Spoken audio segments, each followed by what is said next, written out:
আউযু বিল্লাহি মিনাশ শাইতানির রাজিম। বিসমিল্লাহির রহমানির রহিম।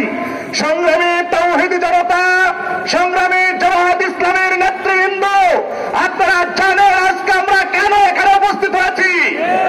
আমাদের একান্ত তত্ত্বাবধান দায়িত্বশীল এটিএম আজহারুল ইসলাম ভাই, ঢাকা বিশ্ববিদ্যালয়ের প্রথম ছাত্র শিবিরের সভাপতি, এখন পর্যন্ত ফ্যাসিবাদের কারাগারে এখন পর্যন্ত কেন থাকবে তার জবাব চাই। উদাত্ত কণ্ঠে আহ্বান করছি, আমরা পিছিয়ে যাইনি। আমাদের নেতাকে অতি দ্রুত সময়ের মধ্যে মুক্তি দিতে হবে। যদি আপনারা মুক্তি দিতে লাগতেন, কিভাবে মুক্ত করতে হয় আমরা দেখিয়ে দেবো এই দেশকে।